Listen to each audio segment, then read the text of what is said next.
Magandang hapon mga boss, mga idol. Nandito kami ngayon sa Cavite City sa loob ng Naval. Meron kaming unit ngayon dito, Mitsubishi Montero 3rd Gen. Ang issue nito ay condenser leak. Ayan. Binabaklas na ni partner. Mayroong mapa ng langis. Nandyan ang leak mga idol. Sakit ng ano yan, Montero 3rd Gen. Ayan, ito ang ating bagong condenser na ikakabit, made in Thailand. And then magkakabit na po tayo ng brand new auxiliary fan assembly. Ayan, auxiliary fan po ito, lalagyan na rin. Alright, ayan na mga boss, mga idol, ipapasok na ang bagong condenser. Papasok na.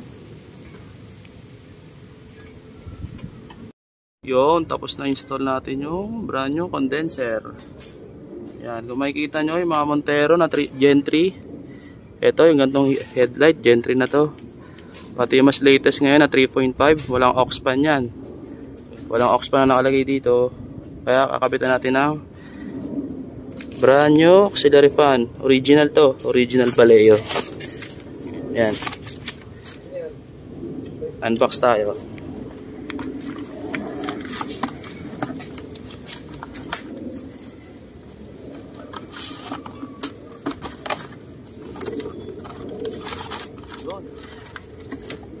Yan. Original Vallejo. Yan.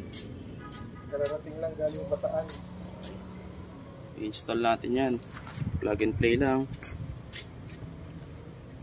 Yan, plug and play lang yan. Alright, update tayo mamaya.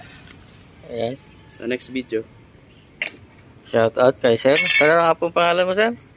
Buddy. Si Sir Buddy. Followers natin. Followers ng DNJ. Salamat po sa pakape at suman, Sir. Ayan. Galing pang Bataan ng suman. Ang kape galing Batangas.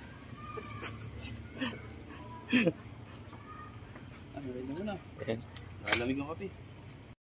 So, ito na ang pag-i-install natin ng brand new original Vallejo sa Montero 3rd Gen.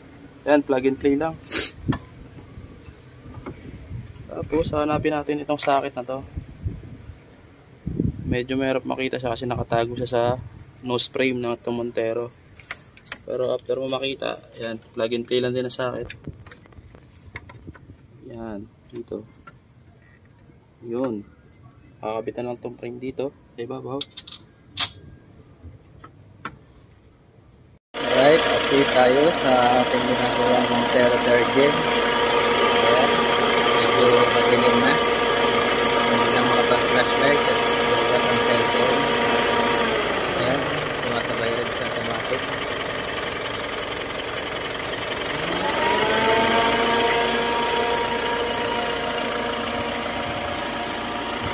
Ayan ang paligid. Dumidilim na. Ayan.